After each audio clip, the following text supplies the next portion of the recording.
Alright, hello citizens of the Nigelverse. It is Nigel here once again, and this is going to be another wrestling review. If you remember a couple weeks back as we were concluding our SummerSlam reviews for the month of August, in fact this was the very last SummerSlam review we did for the month of August, we looked at the genesis of the Tribal Chief character, or of Roman Reigns, as he pretty much upstaged Bray Wyatt and Braun Strowman in the main event of SummerSlam of 2020. But that was how the character began. But precisely 7 days later, we see how the championship reign began.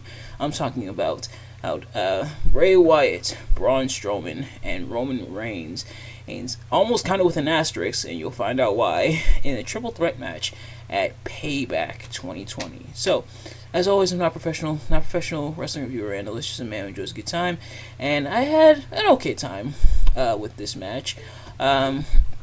So now, what I'm about to say doesn't have bearing on the match itself.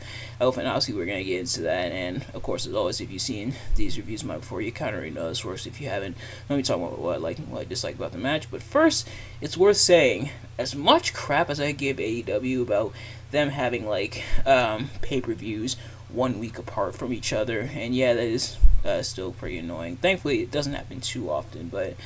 As much crap as we give AEW for having pay-per-views within a week of each other, or even just very close together, WWE, they are no saints themselves. Well, because this payback, heck, like I mentioned, took place literally a week after SummerSlam that year, and I would say, WWE, while they are guilty of it as well, I'd say it hurts a little less because at least they have like the WWE Network or slash like Peacock, and I think this is before the Peacock deal. In fact, I don't think the Peacock deal with Peacock having the WWE Network would go into effect until the next year. But yeah,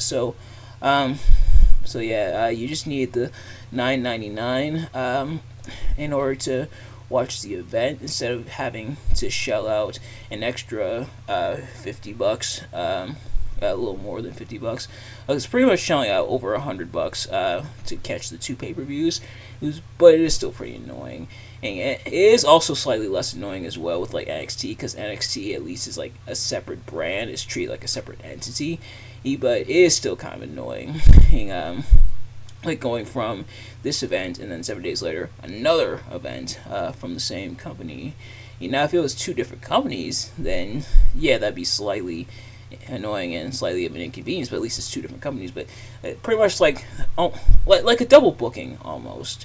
Well, it's almost like a double booking. That is pretty annoying. But like I said, no bearing on the match itself. We're here to talk just about the match. So without further ado, let's get right into it. So starting with what I liked, and kind of, I do have to mention this, kind of a double-edged sword, or it's something that I kind of liked and disliked, is that Bray Wyatt and Braun Strowman do, most of the legwork. Roman actually doesn't even show up until the end.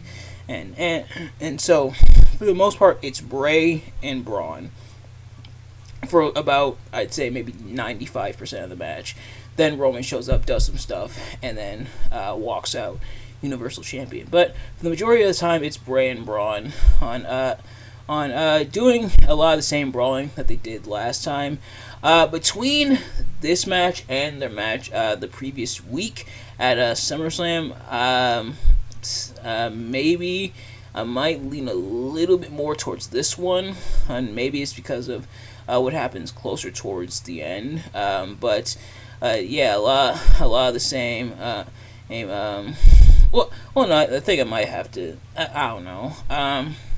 Maybe they are on the same playing field in terms of quality, because on one hand, Bray and Braun at SummerSlam even went to the back and stuff. Here they don't really do that. Bray breaks out his hammer, which when I see the hammer, I just get flashbacks, war flashbacks to Hell in a Cell 2019.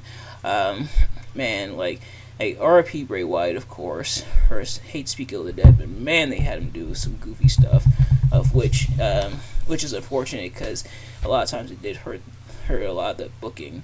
But yeah, so they do some more brawling and stuff. But this time around, they do break the ring. So, Bray, Bray nails Braun with this superplex, and they do the break apart of the ring, which they've done. I think like 3 times up to this point. One of them involving Braun Strowman, the Big Show, and Mark Henry, and then Big Show and Brock Lesnar. Like they love that spot. So they break the ring, and Charles Robinson like leaps backwards, almost like a backflip, over the top rope to the outside. I totally forgot he did that in this match, and then as soon as that happened, I also got flashbacks to when people were talking about it on social media, how goofy it was that Charles Robinson almost backflipped out of the ring. I totally forgot, but then it hit me as soon as he did the backflip. I'm like, oh yeah, that moment. So that happened, and then Roman decides he wants to show up. Roman hadn't even signed the contract, so leading up to the match, they had all 3 guys. They were gonna have all 3 guys sign the contract. Braun signed it, and then this is what begat the Postman Pierce kind of angle that they did in the Firefly Funhouse. Was because Adam Pearce was responsible for bringing all 3 men the contract, and then when he showed up in the Firefly Funhouse, he was like a postman, like a mailman, and Bray signed the contract. That was pretty funny, and Adam Pearce referenced that when he did the tribute to Bray on Twitter, talking about Bray and everything after Bray passed away. And Roman, he hadn't signed the contract yet, and this was actually. I believe this was the first moment where Adam Pearce was trying to get him to sign the contract, where we actually saw Paul Heyman. So Roman and that moment is when the heel turn was solidified. So he attacked Bray and Braun after the match at SummerSlam, and people were unsure okay, is this a heel turn? Is it a face turn? Because Bray was heel and Braun was kind of acting like a heel. So Braun was kind of like a tweener almost at this point, doing some heelish stuff, but mostly remaining face. So where was Roman's camp? And then they saw this and they're like, oh yeah, this is a heel turn. Right, so that happened, but Roman actually chose this moment. He waltzed in, he signed the contract, so now it's official. And showed up with a chair as well. Marched down to the ring and took out Bray and Braun on delivering the spear to Braun. Bray almost got the mandible claw on Roman, which I forgot that they even got any offense in at all on Roman.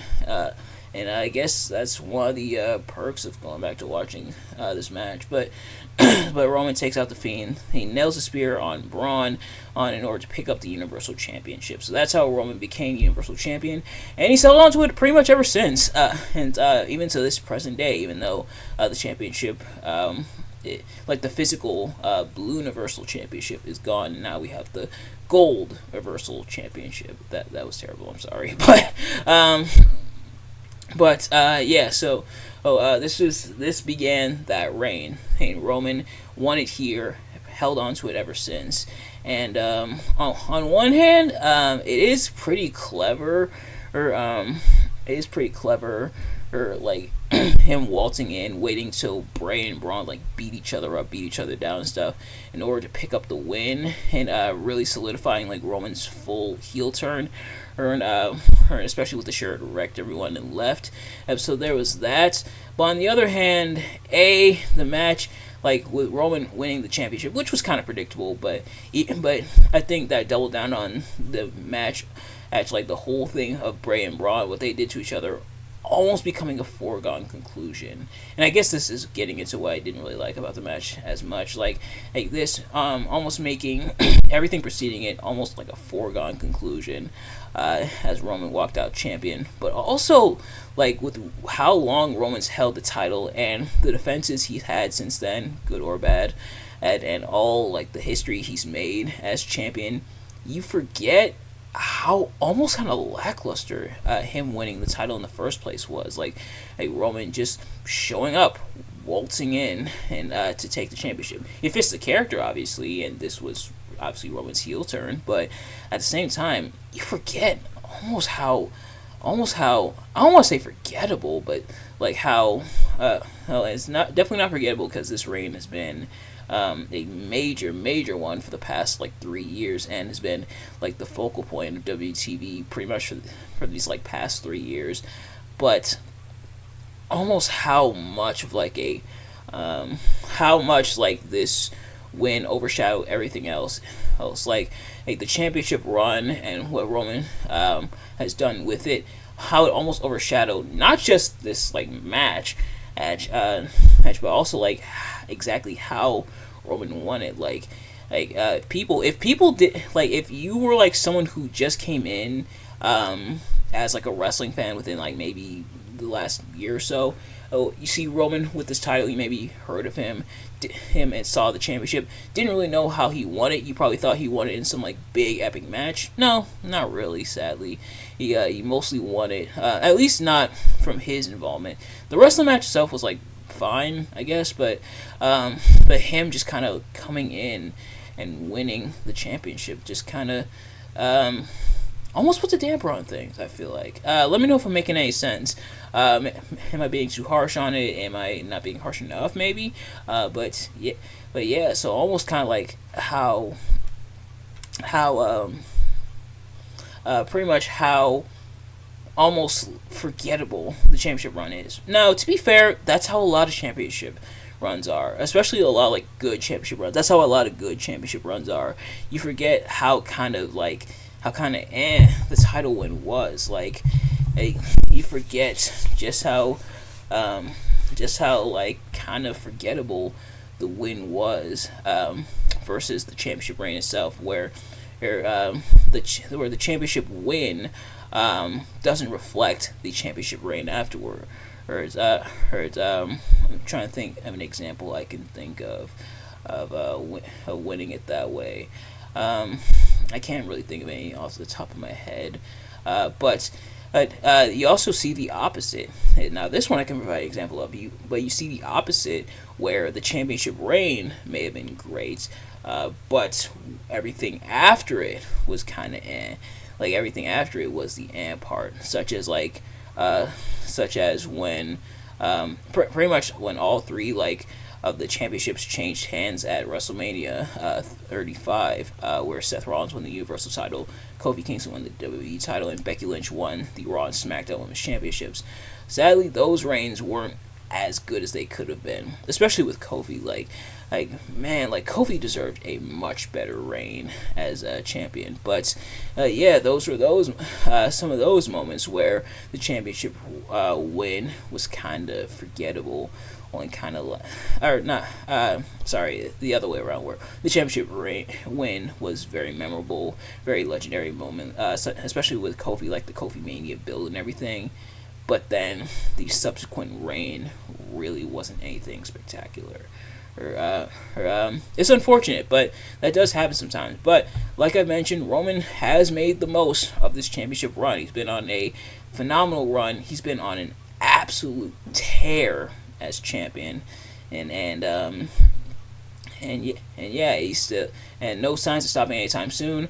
Reception has gotten a little bit more mixed as of late, I think, stemming from a lot of people not being a fan of what happened at WrestleMania 39 when he faced Cody Rhodes, but nevertheless, this massive, legendary, historic, history-making reign that Roman Reigns has been on, this was kind of how it started. But nevertheless, that is going to do it for this review. Thank you all so much for watching. I hope you enjoyed. If you did, please do me a favor, like, comment, subscribe, share with your friends, turn on post notifications so you know every time I upload a video, so you can see as soon as it drops. Let me know in the comments below your thoughts on the match, my review of the match. Did you dislike this match? Did you dislike my review of the match? Let me know. Thank you all so much for watching, and I will see you guys later. Peace.